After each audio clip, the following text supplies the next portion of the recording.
എന്താ ഖാൻ സാബേ, പുറത്തായോ? ഖാൻ സാഹിബ് പുറത്താവില്ല, നിങ്ങൾ പുറത്താകാൻ നോക്കിയാൽ മതി. എണ്ണം കെട്ട വർത്താനം പറയുന്നത്? എണ്ണം കെട്ട വർത്താനൊന്നല്ല, ഞാനൊരു കാര്യം പറഞ്ഞേക്കാം. ഈ കുടുംബം തകരാൻ പോവുക. 3 നേരം എന്റെ ചേട്ടന്റെ ചെലവിൽ ഭക്ഷണവും കഴിച്ച് ഈ ഷർട്ടും പാന്റും ടൈയും കോപ്പും ഒക്കെ കിട്ടിയ ഒരു മാതിരി മറ്റേ വർത്താനം പറഞ്ഞോണ്ടല്ലോ. അതൊക്കെ ശരിയാ, പക്ഷെ എനിക്കും ഒരു കുടുംബം ഉള്ളതാ. ഈ കുടുംബം തകരാൻ ഞാൻ ഒരിക്കലും കൂട്ടുവെക്കൂല. താൻ എന്താ ഉദ്ദേശിക്കുന്നത്? ഒരു അവിഹിത ബന്ധം ചേട്ടൻ ആരംഭിച്ചിട്ടുണ്ട്. ഞാൻ പറഞ്ഞില്ലാന്ന് വേണ്ട. എടോ, എന്റെ ചേട്ടൻ ഒരു ബിസിനസ്സുകാരനാ. അപ്പൊ ചിലപ്പോ ഒഫീഷ്യലായിട്ട് പല പെണ്ണുങ്ങളുമായിട്ട് ഇടപെടേണ്ടി വരും. അത് കിടത്തി ഇയാളൊരു മതി. ചിരിക്കണ്ട, ഇതല്ല. പിന്നെ എന്താന്ന് വെച്ചാ പറഞ്ഞ് തൊലക്കടോ. ഒരു സ്ത്രീ ദിവസവും രാത്രി നിങ്ങൾ ഉറങ്ങിക്കഴിയുമ്പോ പതിവായിട്ട് ഫോൺ ചെയ്യാന്ന് വെച്ചാൽ, അതും എത്ര തന്നെ പേര് വെച്ചാലും പറയൂല. ഈ കോള് വരുന്ന സമയത്ത് എന്നെ പിടിച്ച് പുറത്ത് കാക്കുകയും ചെയ്യും. അതിന്റെ കളി എന്താ? അതോ ആ കോള് വരുന്ന രംഗം ഒന്ന് കാണണ്ടേ തന്നെയാണ്. ഇങ്ങനെ കൗന്നെടുത്തിട്ടും മലന്നെടുത്തിട്ടും 2 കാലും മേലോട്ടാക്കിയിട്ടും ഈ കോളേജ് പിള്ളേർ കൊഞ്ചിനെ കൂട്ടാ. പിന്നെ എന്തൊക്കെയുണ്ട് വിശേഷങ്ങൾ? ഇന്ന് നല്ല മഴയുള്ള ശബ്ദമാണല്ലോ. അതെ, എന്റെ ഈ ഒരു ശബ്ദം ഫോണിൽ കേട്ടിട്ട് മയമുണ്ടെന്ന് ആദ്യം പറഞ്ഞത് നിങ്ങളാ. ഞാനത് വിശ്വസിക്കില്ല. ഞാനെന്നല്ല, അല്പമെങ്കിലും സൗന്ദര്യബോധമുള്ള ഒരു സ്ത്രീക്കും അങ്ങനെ തോന്നില്ല. സത്യമാണേ പറയുന്നത്? ഭാര്യയും പറഞ്ഞിട്ടില്ല. ഭാര്യയായിട്ട് ഫോണിൽ സംസാരിക്കേണ്ട ആവശ്യം സാധാരണ വരാറില്ലല്ലോ. ഞാനിങ്ങനെ സംസാരിക്കുന്നത് ഭാര്യ അറിഞ്ഞാൽ വിഷമം തോന്നും. എന്റെ ഭാര്യ വളരെ ഫ്രാങ്കാ, ബ്രോഡ് മൈൻഡഡുമാണ്. സഫാരി ഇഷ്ടാണല്ലേ? എന്താ? അല്ല, പിന്നെ ഷോർട്ടായാലും നല്ല ചേർച്ചയാ. ഇപ്പൊ എന്താ ഇട്ടിരിക്കുന്നത്? ഇപ്പൊ ഇട്ടിരിക്കുന്നത് ഒരു ജുബ്ബ. ആ ജുബ്ബയും ചേരും. എന്റെ കുസൃതി ചോദ്യങ്ങൾ കേട്ട് ദേഷ്യം തോന്നില്ലേ? എനിക്ക് ഇത്തരം ചോദ്യങ്ങൾ വളരെ ഇഷ്ടമാണ്. ഭാര്യ ഇങ്ങനൊന്നും പറയാറില്ല. അത് എന്റെ വൈഫ് MA LLB വളരെ സീരിയസാ. പക്ഷെ സ്നേഹമൊക്കെ മനസ്സിനകത്തുണ്ട്, പുറത്ത് കാണിക്കാറില്ല. ഹലോ, ഇനി പേര് പറഞ്ഞില്ലല്ലോ. പറയാന്നേ, വിനയന്റെ പെങ്ങൾ സുന്ദരിയാണല്ലേ?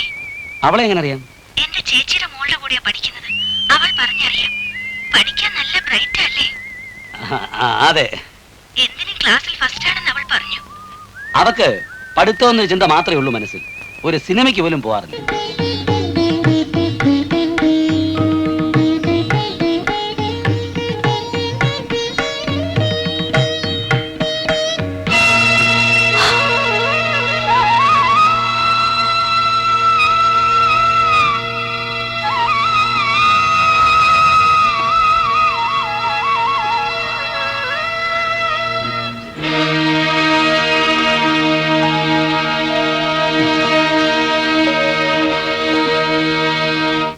അമ്മച്ചി, ഇതേ ഫോൺ വന്നിരിക്കുന്നു.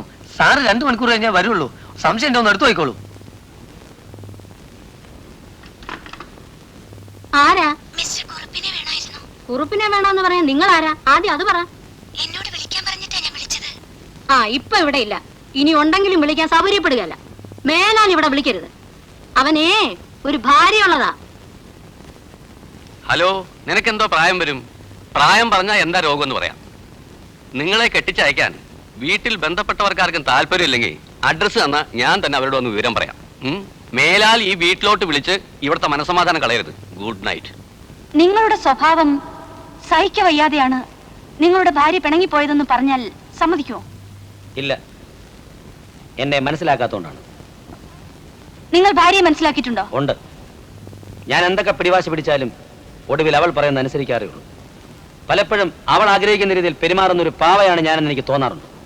അതിരിക്കട്ടെ, ഭാര്യ ഇല്ലാത്തൊരു ചുറ്റുപാടിൽ നിങ്ങളെ ഒരു സ്ത്രീ പതിവായി ഫോൺ ചെയ്യുന്നത് ശരിയാണോ? അതെ. അവരോട് ചിരിച്ചും മതിമറന്നും സംസാരിക്കുന്നതിൽ നിങ്ങൾക്കൊരു കുറ്റബോധമില്ലേ? ഇല്ല, എന്റെ വീട്ടിൽ ആരും എന്നോട് സംസാരിക്കുന്നില്ല. അങ്ങനെയുള്ള ചുറ്റുപാടിൽ എനിക്ക് സംസാരിക്കാനുള്ള ഒരു പഴുത ടെലിഫോൺ കോൾ മാത്രമാണ്. ഞാൻ ഇഷ്ടപ്പെടുന്ന രീതിയിൽ അവർ എന്നോട് സൗമ്യമായിട്ട് സംസാരിക്കുന്നു, ഞാൻ തിരിച്ചു. എന്റെ ഭാര്യ അടുത്തുണ്ടായിരുന്നെങ്കിൽ എനിക്ക് ഈ ഫോൺ കോൾ വരില്ലായിരുന്നു, ഞാൻ സംസാരിക്കില്ലായിരുന്നു. നിങ്ങൾ ടൂറിന് പോകുമ്പോൾ നിങ്ങളുടെ ഭാര്യയാണ് ഒരു അന്യ പുരുഷനോട് ഇങ്ങനെ സംസാരിക്കുന്നതെങ്കിൽ നിങ്ങൾക്ക് ഇഷ്ടപ്പെടും?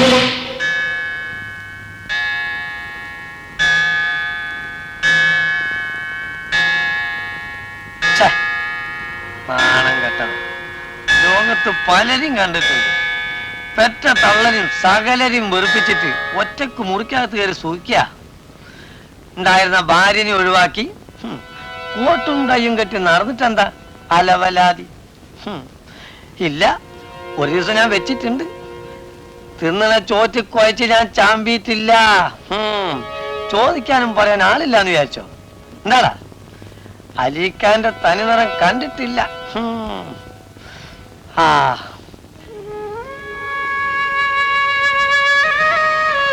മോളെ, നീ ഇനിയും ഭക്ഷണം കഴിച്ചു തീർന്നില്ലേ?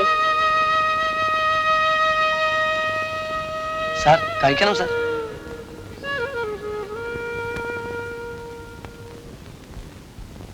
ഒരു ദിവസം ഞാൻ വെച്ചിട്ടുണ്ട്. തിന്നണ ചോറ്റ് കുഴച്ച് ഞാൻ ചാമ്പിയിട്ടില്ല. അലവലാതി.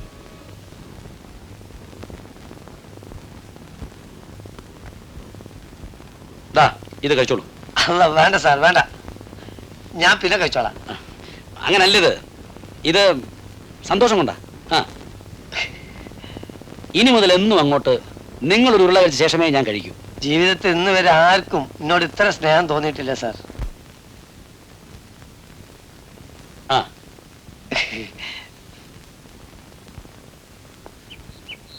Good morning. Good morning. എന്താ നിങ്ങളുടെ ഉദ്ദേശം? ഈ കുടുംബം തൊലച്ചിട്ടേ പോവൂ എന്നുള്ള നിർബന്ധം വല്ലതും ഉണ്ടോ? വർഷങ്ങളായിട്ട് നിങ്ങളാണ് തൊലിച്ചുകൊണ്ടിരിക്കുന്നത്, മറ്റുള്ളവർ പറയുന്നു. എടോ, ഒരു കുടുംബം ആവുമ്പോ പല പ്രശ്നങ്ങളുണ്ടാവും. പുറത്തുനിന്ന് താനൊരുത്തം വന്ന് വലങ്കയായി നിൽക്കുന്നതുകൊണ്ടാ അവന് ഈ വാശി. എനിക്കതിന് വാശിയില്ലല്ലോ. ഞാൻ അങ്ങേരുടെ ശമ്പളക്കാരൻ മാത്രം. അങ്ങേര് പറയുന്ന ജോലി ഞാൻ ചെയ്യുന്നു. എന്ത് ജോലിയാണ് താൻ ചെയ്യുന്നത്? പിന്നെ നിങ്ങളാണ് അങ്ങേരുടെ ജോലികള്. രാവിലെ ബെഡ്റൂമിൽ ചെന്ന് വിളിച്ചോണ്ടിട്ട് ബെഡ് കാഫി കൊടുക്കണം. Brush, paste, tongue cleaner, paste brush തേച്ചു കൊടുക്കണം. ഓ, അതുകൊണ്ടായിരിക്കും അവൻ ഉണ്ണുന്നതിന് മുമ്പ് ഉരുള ഉരുട്ടി തരുന്നത്. അതോ, ഞാൻ എവിടെ ആരായിട്ട് സഹകരിച്ചാലും അങ്ങനെയൊക്കെ തന്നെയാ. ഒരു കാര്യം ഞാൻ പറഞ്ഞേക്കാം, താൻ വരുന്നതിന് മുമ്പ് ഈ വീട്ടിലെ പണിയൊക്കെ ചെയ്തിരുന്ന ആരാന്നറിയൂ? അവന്റെ ഭാര്യ. ഒരു ഭാര്യ എന്ന എല്ലാ പണിയും തനിക്ക് ചെയ്യാൻ പറ്റുള്ളൂ. ഭാര്യ? ഇത് അപകടം പിടിച്ച പോക്കാന്ന് ഓർത്തോളണം.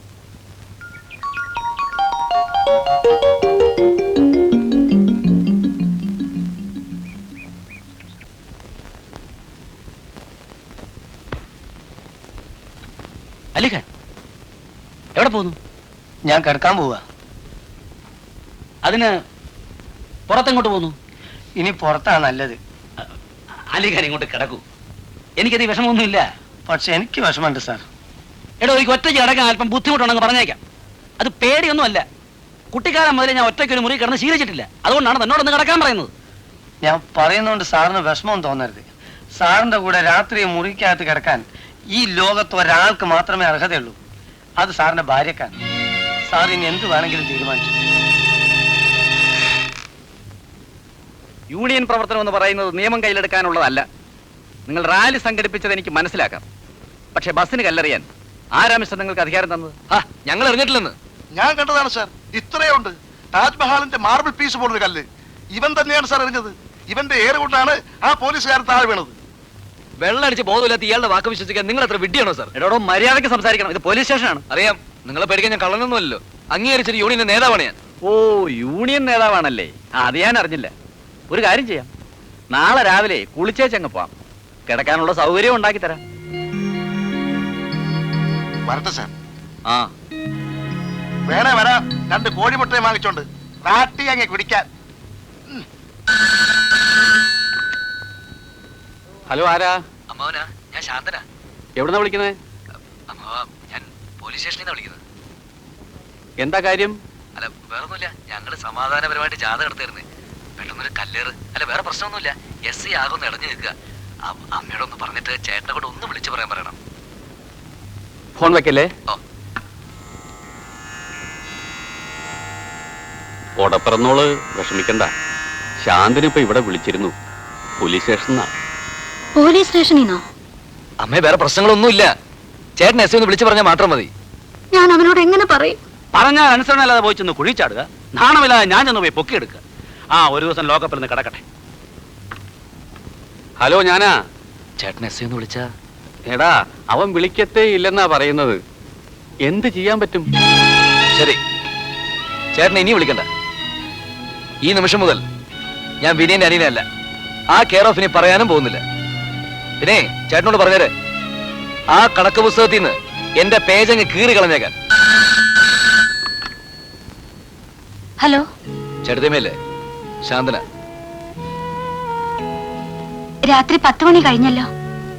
ഇനി എങ്ങനെയാ ഞാൻ വരിക? എന്നെ വിളിച്ചെന്ന് ആരോടും പറയണ്ട. നാളെ രാവിലെ ഞാൻ വരാം.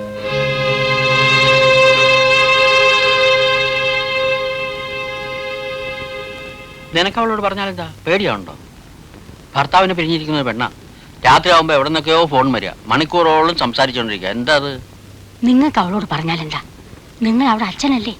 നിങ്ങളല്ലേ അവളെ പഠിപ്പിച്ച് വക്കീലാക്കിയത്? എനിക്ക് അവളെ പേടിയൊന്നുമില്ല.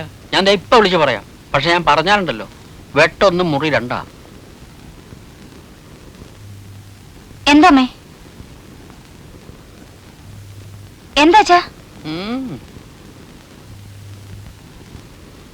നിങ്ങൾക്ക് അവളോട് പറയാമായിരുന്നില്ലേ? നിനക്ക് അവളോട് പറയാൻ വയ്യായിരുന്നോ?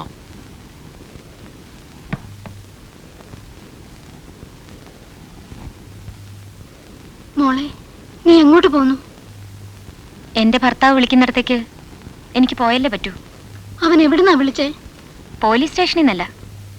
എന്നോട് പെട്ടി എടുത്തോണ്ട് കോളേജ് ജംഗ്ഷനിൽ ചെല്ലാൻ പറഞ്ഞു. ഞങ്ങൾ പെരുവഴിയിലാകണമെന്ന് ആഗ്രഹിക്കുന്നവര് സമാധാനിക്കട്ടെ. അമ്മയുടെ വിഷമം എനിക്കറിയാം. പക്ഷേ എനിക്ക് പോകാതിരിക്കാൻ വയ്യ. സമയം കിട്ടുമ്പോ അമ്മ ഒരു കാര്യം ചേട്ടനോട് പറഞ്ഞാൽ കൊള്ളാം. അടിമകൾക്കും ഒരന്തസ്സൊക്കെ ഉണ്ടെന്ന്.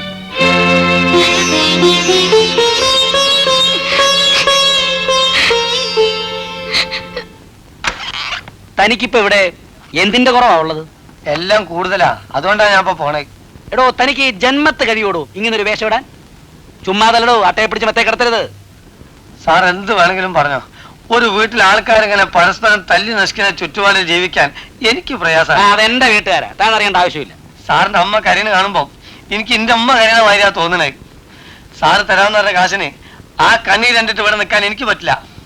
സ്വന്തം അനുജനെ പോലീസ് സ്റ്റേഷനിൽ ഇറക്കാൻ മടി കാണിക്കുന്ന നിങ്ങളെ ഞാൻ എങ്ങനെ വിശ്വസിക്കേ? ശബ്ദിച്ചു പോരുത്. അത് നിങ്ങളെ കെട്ടിയോളോട് പറയണം. എനിക്ക് ശബ്ദിക്കാം. നിങ്ങൾ തന്നെ കാശ് വേണ്ടെന്ന് വെച്ചാൽ മതിയല്ലോ. പിന്നെ ഈ വേഷം, നിങ്ങൾക്ക് വേണ്ടി കുറെ കാലമായി ഞാൻ ഈ നായ്ക്കോലം കെട്ടുന്നത്. എനിക്ക് നന്നായിട്ട് അറിയാം വേഷം എനിക്ക് ചേരൂലെന്ന്. ഞങ്ങളുടെ നാട്ടിൽ ഇതൊന്നും കെട്ടല്ല. പിന്നെ കെട്ടലുണ്ട്, അത് ഈ കഴുത്തിലല്ല. ഇതാ കെട്ടുന്ന നിങ്ങളെ കോപ്പ്. താൻ ആരോടാ സംസാരിക്കണമെന്നറിയോ? നന്നായിട്ട് അറിയാം. ഈ കാണുന്ന കുന്തും കുറച്ചൊക്കെ വാങ്ങിച്ചിട്ടുള്ള മഹാനോട്. സാറേ, ഇത് വല്ല കാര്യമൊന്നുമല്ല. കുറച്ച് കാശുണ്ടെങ്കിൽ ഇതിൽ കൂടുതൽ ഞാൻ വാങ്ങിത്തരാം.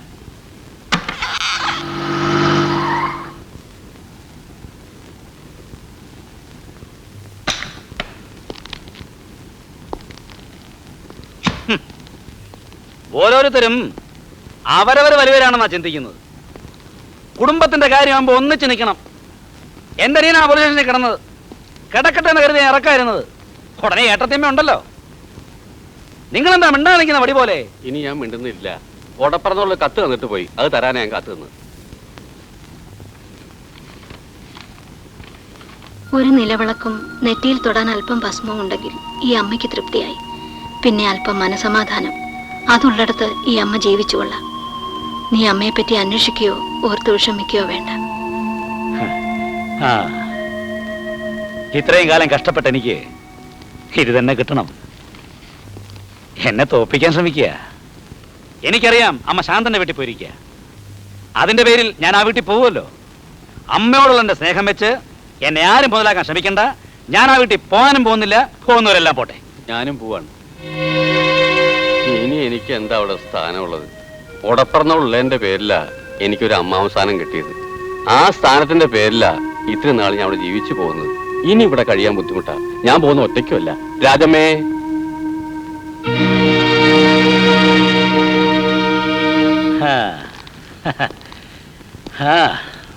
എല്ലാരും കൂടി ഒരുമിച്ച് എന്നെ തോപ്പിക്കാറങ്ങിയിരിക്കാണല്ലേ? ഇവിടെ ആർക്കും ആരും തോൽപ്പിക്കണമെന്നില്ല. ജീവിച്ചാ മതി. എനിക്കിനെ ഒറ്റയ്ക്ക് ജീവിക്കാൻ പറ്റില്ല. അവൾക്കും ജീവിതത്തിൽ ആരുമില്ല. അതുകൊണ്ട് ഒരുമിച്ച് പോകാൻ തീരുമാനിച്ചു. എന്തിനും പണ്ടേ നിങ്ങൾക്കുണ്ടല്ലോ ഒരു ന്യായീകരണം. എങ്കിലും ഈ പ്രായത്തിൽ നാട്ടുകാരെന്ത് ചിന്തിക്കും നോക്കണ്ടേ? നാട്ടുകാർക്ക് വേണ്ടിയാണ് ഞാൻ ജീവിക്കുന്നത്. എനിക്ക് വേണ്ടിയാ. നിന്റെ കണ്ണടക്കൂടെ നീ നോക്കുമ്പോ ഞങ്ങൾ ഒന്നിക്കുന്നത് മധുവിന് വേണ്ടിയാണ് തോന്നും. വയസ്സ് 56 നാളെ ഈ ചന്തിയിലൊരു കുരു വന്നാൽ ആര് നോക്കൂടാ? നീ നോക്കൂ. അപ്പൊ അങ്ങനെ ഒരു അർത്ഥമുണ്ട് ഈ ബന്ധത്തിന്. ഇറങ്ങി പാടി